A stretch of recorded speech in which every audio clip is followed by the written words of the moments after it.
Hello, Motor Rider World fans. Again, another very special treat for you. We told you we were going to be catching up with some of the greatest motorcycle racers in the world, and I'm very pleased to have another one join me here.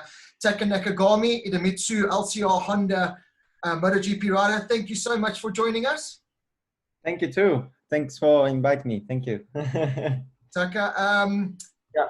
you had a really good 2019 season. You had flashes of brilliance. And I think people sometimes forget that. And that's why your form into 2020 doesn't really surprise the likes of me, because those flashes last year kind of showed the pace that you've got on a bike, that you were still learning and everything. What has clicked in 2020 that you've got this newfound kind of pace and form? Is it just a progression of you becoming a better MotoGP rider? Is it the fact that Mark's now gone and you like kind of seen a gap there and you're taking full advantage of that and want to be the Honda man?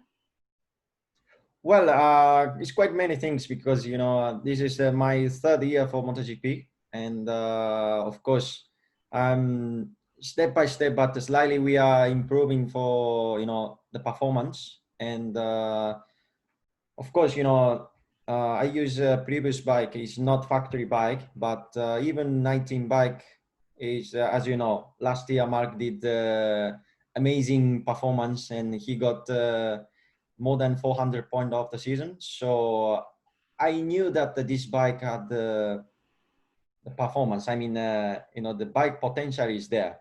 And but the other hand, is not easiest bike, and the Honda's riders. Only Mark did a fantastic the season, but Jorge and Carl was a little bit struggle with which is 19 bike, and they are not really comfortable on the handling, and a little bit struggle all the season. But yeah, the other hand, as I said, the Mark did super fast, and of course he have the big talent of the riding style. Also the mentality is really strongest riders. But yeah, for this year in my riding style bit change compared us last year, because after the first race in Jerez, I always struggle, like not easy to finish like into the top 10, and it was a P10, but I felt that okay, it's time to change the riding style. I mean, try to like a market style, easy to say that. And yeah, always I try to his data and his riding and how he adapted with this not easy bike. But well, and easy to think that on the braking he had special riding, especially that he used a rear brake, and he used a lot of bad angle on the braking. Let's say he tried to stop the both tires, especially more lock the rear to get more grip on the rear, and try to stop easier.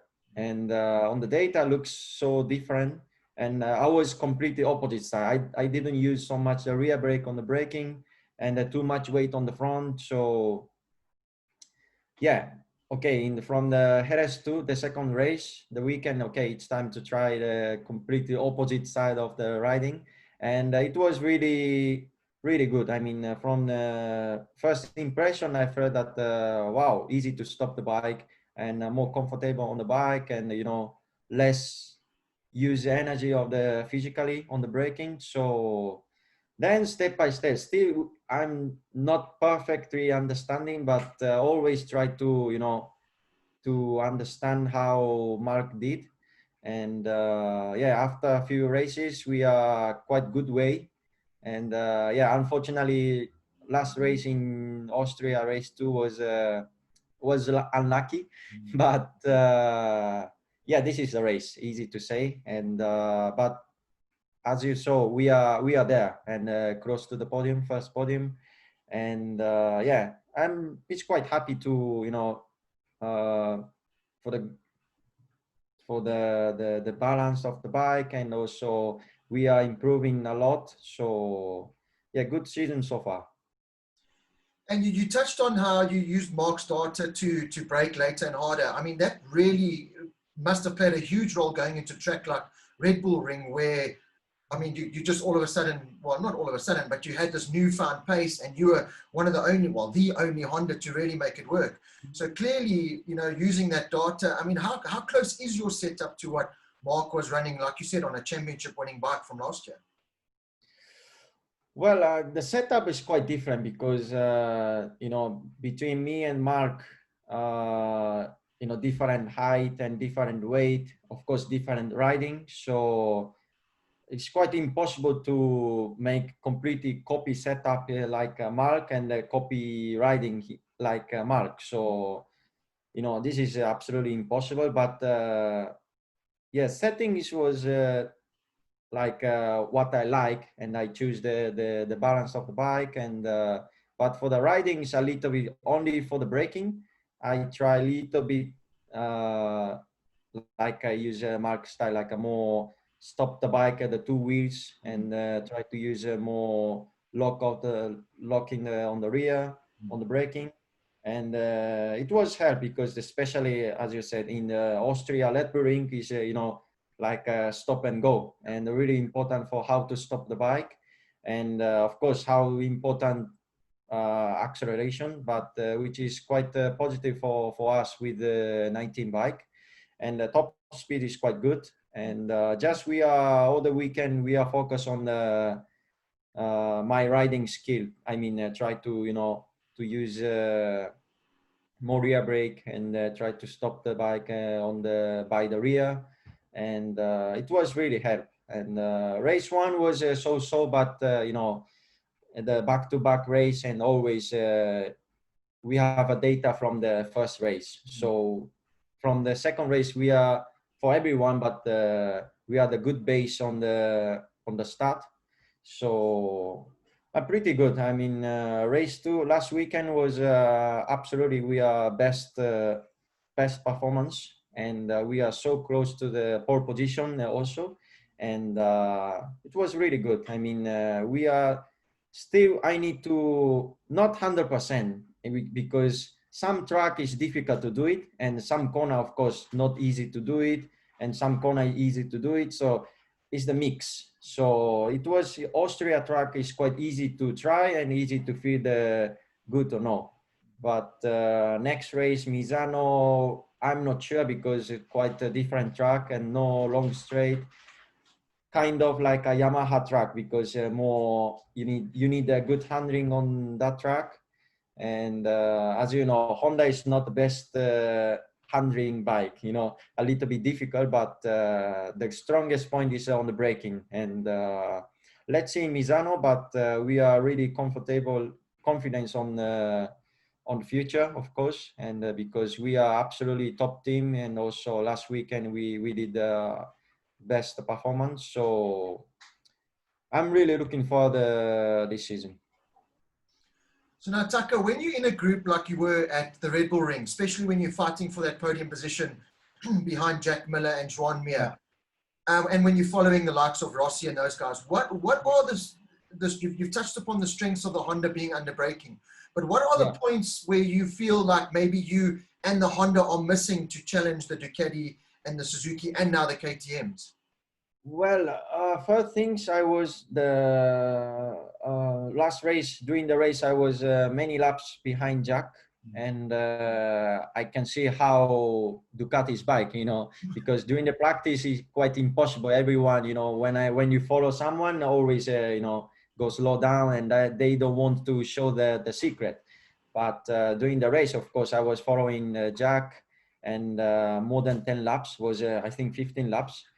And yeah, it's really interesting because top speed, when I was behind Ducati, as you know, is top speed is really strong. And also braking, I think was Honda is more stronger than Ducati, but acceleration also Ducati, some corner is really strong, like a stop and go. They have like, I don't know how you know, the bike is, you know, automatically, I don't know, they push a button, I'm not sure, I have no idea. But the slow corner, you know, after the apex, that bike, Jack bike is, you know, go deeply on the rear, and I don't know how they did, but they got more traction, and they can use more torque or more power. So some corner I felt that this Ducati is more strong, but Suzuki also looks more like kind of Yamaha style. I think less moving. The bike is quite stable. Looks more easy to riding, and yeah, really have to pay attention in Misano, because Yamaha, also Suzuki is really strong for the handling on the bike. And but don't forget to KTM, because KTM progress is impressive, and the bike looks I think become best of the bike, because good top speed, handling also quite nice, looks so nice, and yeah, the bike is stable, and I don't know how they how they make progress this, but I think really helpful test rider from Dani Pedrosa, and really impressive, because from this year, after a few races, they are like a top team. I mean top bike. And Brad Binder won the race in Bruno. This is amazing performance, and so really impressive. I mean, all the manufacturer is so close. As you can see, the lap time is like a Moto3. If you lose the 110s, like out of the top 10. So really, really difficult. I mean, you have to be always prepared perfect, and like FP3, it's like more than qualified, because everyone's so crazy to get make a lap time, and as you can see in the Austria, is like from top time to top 10 is only 3 tenths. So it's amazing category, and yeah, so difficult, but really fun. I mean, I enjoy this moment, and even like this, we are fighting for the podium or fighting for into the top 5. So I'm pretty happy. And Taka, I don't know if you have spent any time on the 2020 bike, or if there is plans to spend time on the 2020 bike, but I mean, what seems to be the problem there? That they just can't seem to get it to work. I mean, those problems are pretty much out there. Everyone knows about them. And you on the 2019 bike showing up everyone else, Well, it's difficult to say, because, of course, in my next box is my teammate Carl. Of course, same team, my teammate. But I mean, he used a factory bike, 20 bike. But I don't know exactly what's happened. I mean, I hear about some struggle of the engine brake, or I don't know, because chassis is really similar between 19 and 20. But of course, engine performance is 20 is more strong. I mean, more, they can use more power. And but I think for the balance, maybe too much power, I'm not sure. But they are not only Carl, of course, Alex is Lucas. It's not the easy, but looks the main problem is these two guys is similar. The comment is similar. They like not easy to stop the bike, because for the engine brake, or from the engine performance and acceleration, they lose a lot of they can use power, but a lot of spin, and they cannot feel the bike is not drive. So I don't know exactly what they are struggling in the point, but yeah, I mean, we use a previous bike, and we cannot use 20 bikes, so we just focus on our package, and yeah, we are just focused on my for our target. And no, if I have time, I hear about what's happened 20 bike, but during the weekend is quite impossible. And also, especially this season, almost no rest, always back to back, no, it's no time to talking about for the development of the bike. So yeah, it was really strange season, but for us, it's quite happy to have our package for 19 bike, because performance is quite good. Of course, if you compare like a factory Honda, factory Ducati, factory Suzuki, is a little bit some gap, but was so close. So even 19 bike, you can fight for the podium. Well, here's my next question for you.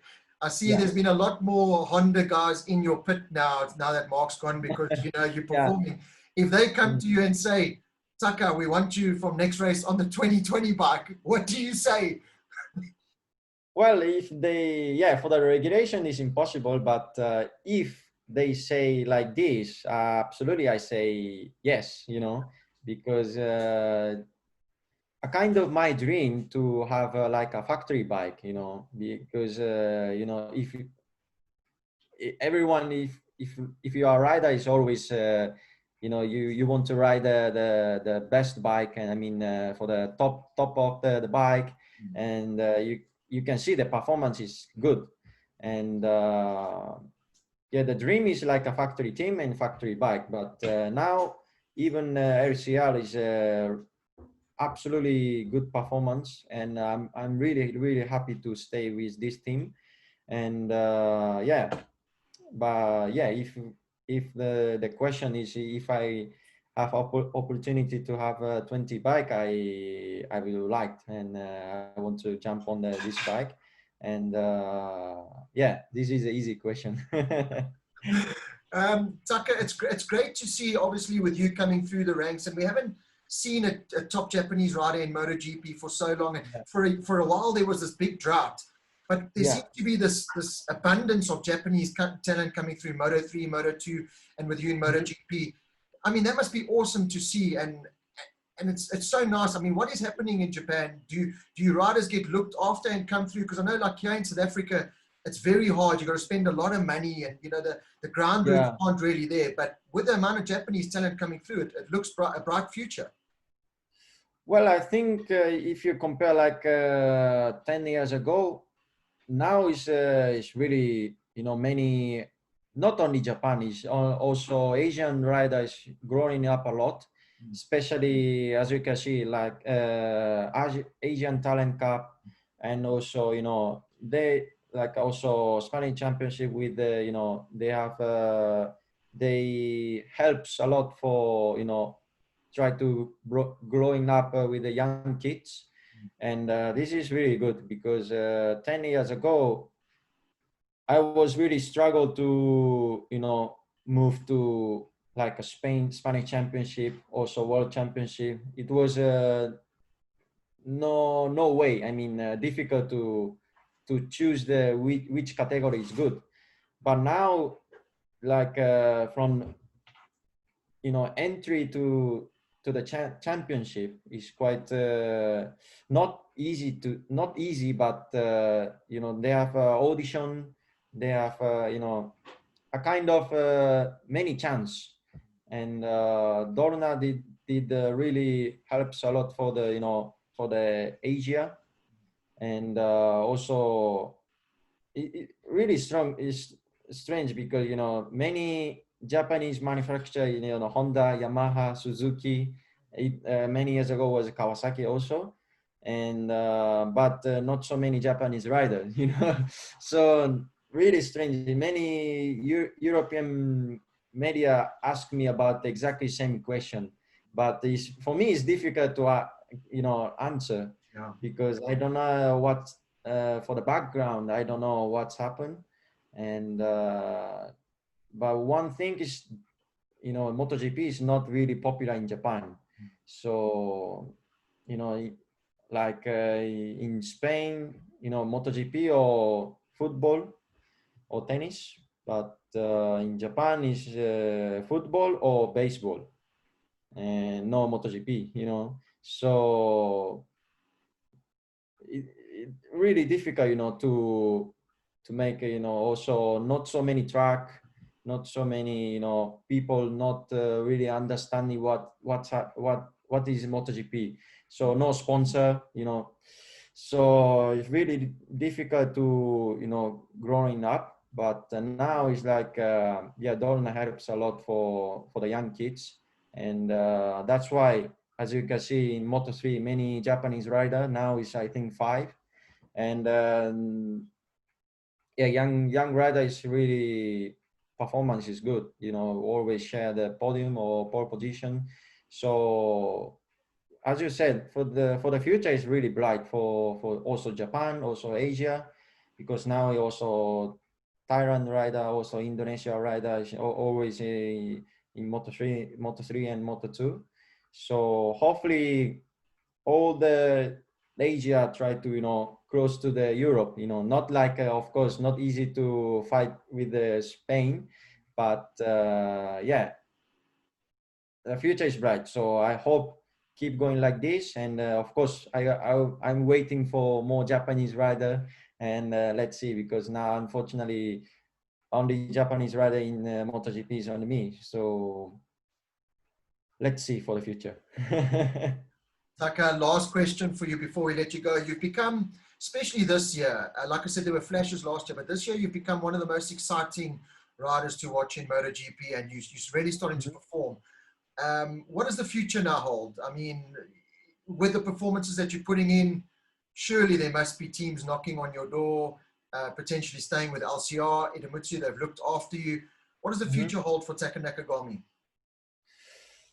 Well, I'm just quite happy what we have now, and yes, for this year, as I said, a really special season, and almost no rest, no, as only I think 15 races, and not 20. But the championship is the same. The championship is championship. So we are quite good position now, and a P6 on the championship. So close to the, on top, not like 100 point to the top. So it's only I think 26 point to the top. So yeah, everyone got the chance. So everyone, go animal like crazy, and like this. But yeah, for this year, as always, we try to our best, and don't think about for the championship. But yeah, first thing I need for the first podium, and this is the really important for the team, and for in myself, of course, for the future. And well, I think for next few years, I want to stay with this LCR team, because I really like a big team, like a family. So yeah, few years I want to stay this team. I mean, with the factory bike. So this is yeah, for the future target. Taka, thank you so much for taking your time out during your 2-week break before Misano. We really appreciate it. Like I said, you're one of the most exciting riders to watch. Your fan base, especially here in South Africa, is growing by the day. And good luck for the rest of the season, and of course next weekend in Misano. Thank you very much. Thanks. Thank you for your time. Thank you. Ciao, Taka. Thank you very much. Thank you. Thank you. Bye. Bye.